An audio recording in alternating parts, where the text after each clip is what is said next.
This is our boat, Wendella Tours. We're going to take an architectural tour here in Chicago. What you looking forward to? I don't know what to expect. Buildings. So, expect buildings. I'm looking forward to buildings. All right. Corners. We've got very historic buildings from the 1920s. I'll talk about it more than later. But we've got 360 North Michigan Avenue. That's Beaux-Art architecture. 333 Michigan Avenue. That's Art Deco. Wrigley Building. He heads the architecture school at the Armour Institute. Teaches a generation of architects. Pretty much created the international style of architecture. That building is the international style of architecture. You'll see plenty of those on our trip today. Now these they use the river water to circulate throughout the building to keep it cool. Very cool. To my right, this is our other warehouse. I call this the granddaddy of all warehouses. This is the Merchandise Mart. Merchandise Mart goes up in about 1931. Graham Anderson Popes are your architects. A beautiful Art Deco building. They built it for Marshall Field. Who remembers Marshall Field? A couple of us. Santiago College Province. Next, we got the residents of River Bend. James DiStefano is the architect. He's given us about 5 townhomes to our left. Frank Abbott is the original architect. This used to be a storage facility for dairy products, milk, butter, eggs. So it's very well insulated. A lot of 500 tons of porcelain was used for insulation. The 1980s, Harry Reese took it over, turned it into condominiums. That's called adaptive reuse. We'll talk about that more. 4- and 5-story townhomes. These went up in the 1980s. Originally, they were about $600,000. 3 of the 4 original owners still live there. The 4th sold a couple of years ago. What did he make for it? $2.5 million. Another nice investment. Another concept I'm going to introduce you to is what we call turning your back to the Chicago River. I introduced you to what we called adaptive reuse. Here's a good example to my right. This goes up in 1912. Nimmons and Fellows is your architect. But this is originally the Wallace Printing Company. Our printing industry moved south in the 1970s. That's Kinsey in the park and Erie in the park. These are the only 2 examples we have in Chicago, what's called the European industrial style of architecture. The buildings are supposed to look incomplete, industrial. Lucien Lagrange is your architect. Talk to a live human being, as scary as that sounds, that's more than what you want.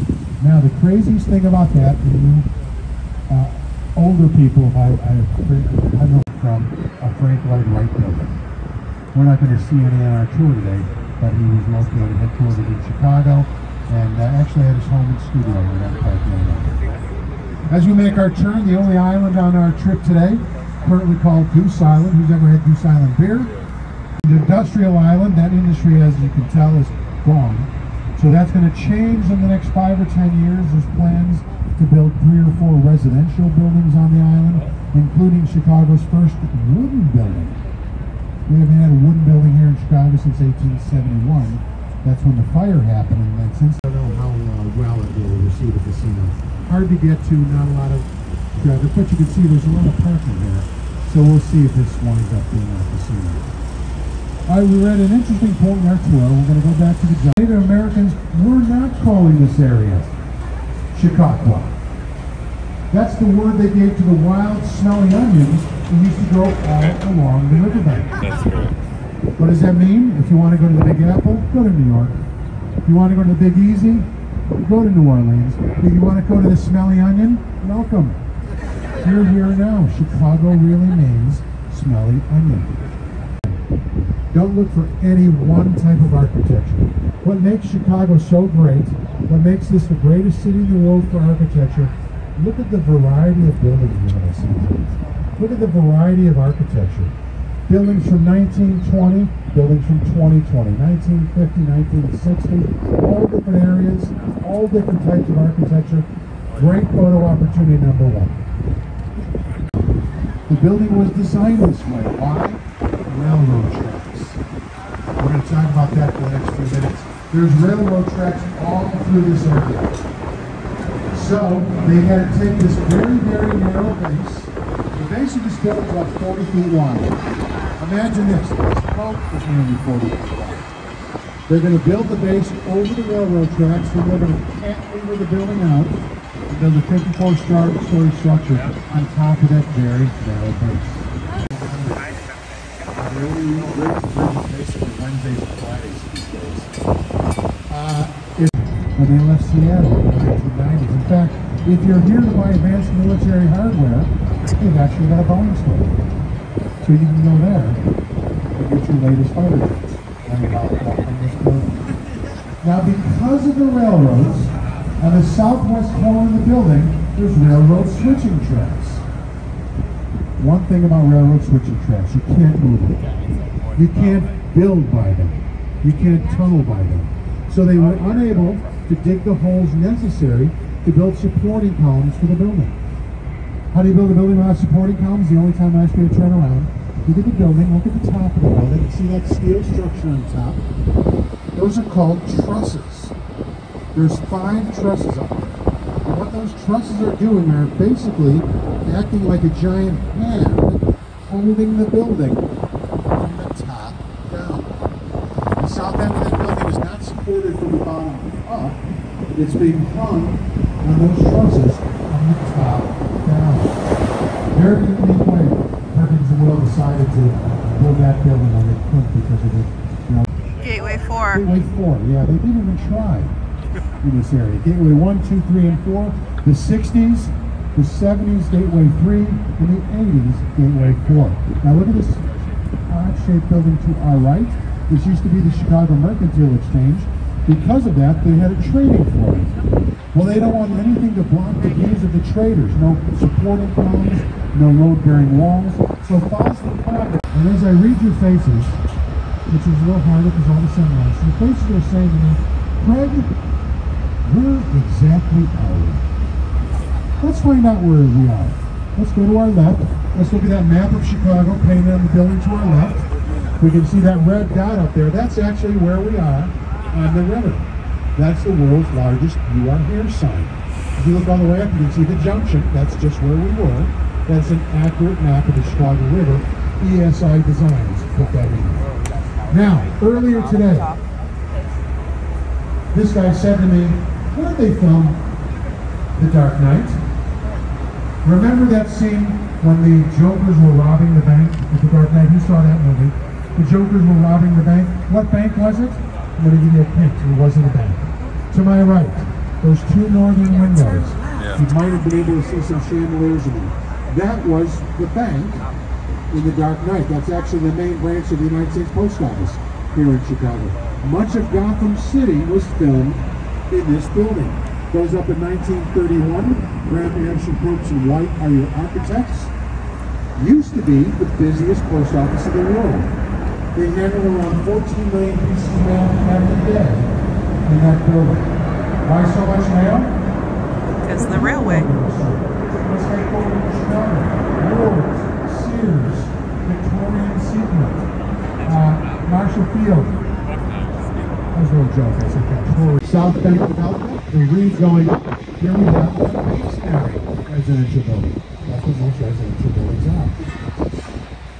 River City to my left. Who designed River City? Same guy as Marina.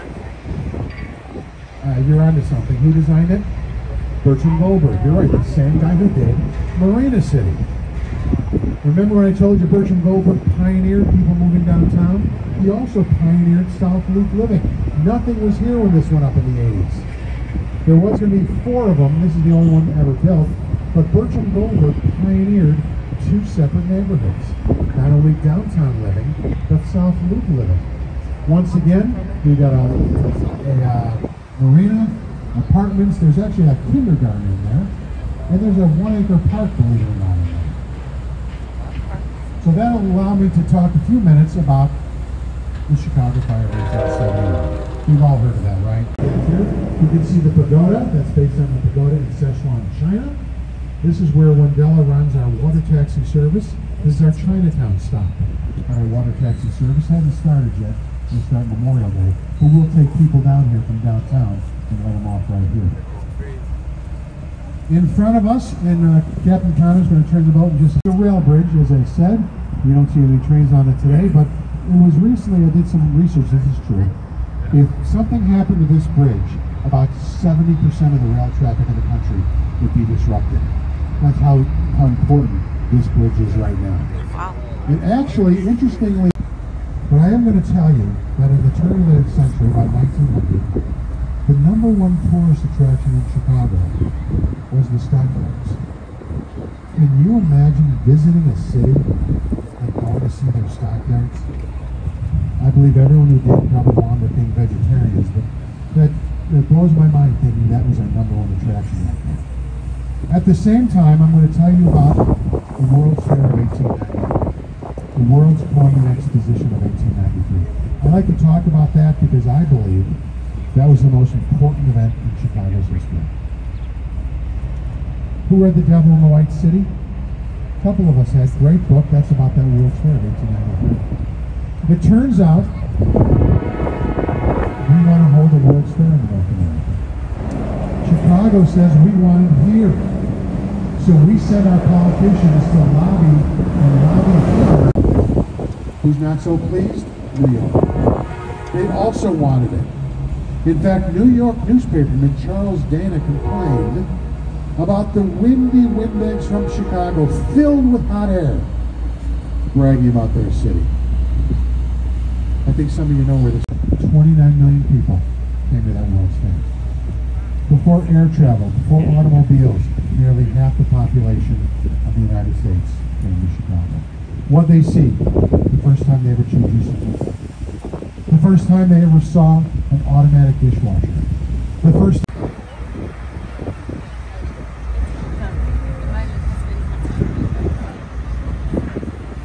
building, it's called 237 West Van Buren, who has seen House Hunters. They shot an episode in this building once. Let's talk about that brown building to our right with the silver sliver and stuff. We've got that one brown building, actually tan, silver sliver on its top. That's the Chicago Board of Trade. Boulevard Route, 1929. Now, 1929, that's the tallest building in Chicago. Silver Sliver, in fact, is a statue called Ceres. Ceres is the Roman goddess of grain or harvest. Take a look, we're going to get to, we'll see him again as we look in between the buildings. We'll see 4 glass boxes at the time. 1931, Boulevard and Route are your architects. What is this building? We heard it. Art Deco. Another Art Deco building. The first building to use a plaza in its design.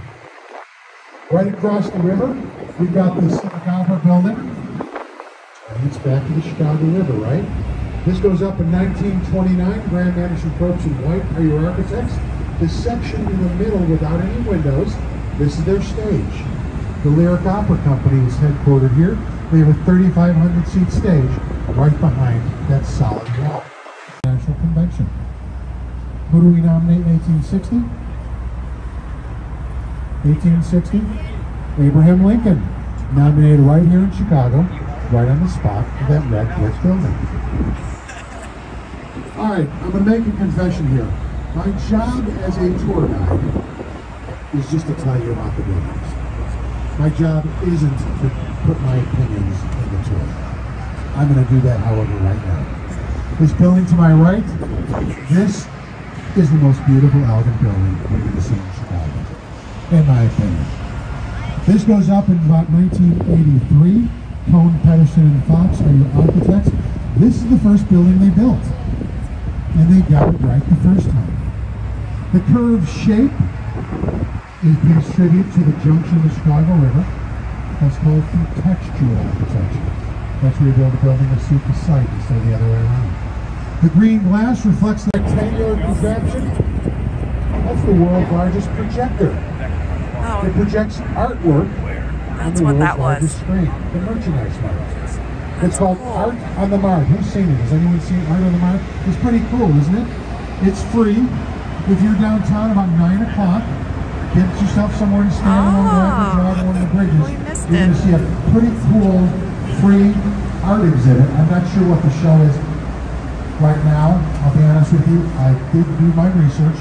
I did find out what the show was, but I could not retain that information. But it is pretty cool. So come and see art on the Mart. It's a pretty cool. I don't often see it, but it's called The Column Within a Column. I guess I'll go with that one. Ricardo James, who designed this one? Kevin Roche, John Binkley from 1983. That's where Leo Burnett Ad Agency is, our largest. They gave us Charlie Latuna, the Jolly Green Giant, Snap, Crackle, and Pop. Who's Snap, Crackle, and Pop? It used to be taller. It used to be 6 stories taller. About 2000, the top 6 stories are crumbling. Thank you. Instead of fixing them, they send a helicopter down, slice them off, and remove the top 6 stories. Well, of course. So that's 6 stories shorter than it was in 1924 when it originally went up. This artwork is called The Radiance of Being. Kate Lewis is your artist. You're up. The Art Deco era. 360 North Michigan Avenue, sitting on the site of what? Who remembers, who's paying attention? Fort Dearborn stood right here. I told you earlier we'd be on Lake Michigan already, if this was 200 years ago. The 17,000 buildings destroyed in the fire, what did we do with it? I think you know what we did with it. We pushed it into the lake, and that created landfill on either side of us. This artificial land. Up until that time, Lake Michigan, we went up to the Michigan Avenue or the Southwood Bridge. Stick to our right, tall white building with the vertical stripes, that's the Aeon Center. Aeon Center starts its life in 1974 as the Standard Oil building. At the time, the tallest marble face building in the world. The distinction it no longer holds. Not because a taller one was built, but because that's no longer a marble face building. It seems the marble was falling off. So 10 years after it went up, Standard Oil came back again with another $80 million, removed all the marble, and replaced it with granite from North Carolina. Your best work right here in Chicago. How many of us have seen the Netflix show Ozark? Remember the first season, when the first few episodes, something bad happened to someone from a tall building? Yes. That was the outcome. Building with a triangular shape, that's the Swiss Hotel. Harry Reese is your architect. Now, Harry Reese is an avid sailor. He thought that looked like the bow of a ship. We've got this blue building, looks like it's still under construction. That's going to be the GEMS Academy when completed. You can send your kids there. It's a private school. K through 12, about $35,000 a year. To honor the American seamen killed in World War I.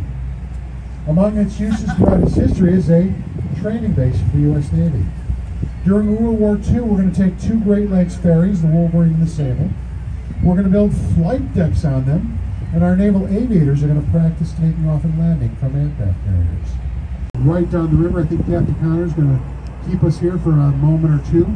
So let's get some great pictures from this angle. Kind of like a jackknife. Why do all our bridges open? Well, the Chicago River is a federal waterway. The city is not allowed to block passage. Residential building to my right, this is called Riverview 1 and 2. Once again, James Stefano is your architect. Now, if you're wondering what you get in Chicago for about $7 or $8 million, the penthouse recently sold for about $7 or $8 million. They say it's two stories with 2 floors. Inside the penthouse, full-size basketball court, full-size racquetball court, a hot tub that holds 16 people, 2 gigantic shark tanks, and some unbelievable views. What does that tell us? Money's nice, isn't it?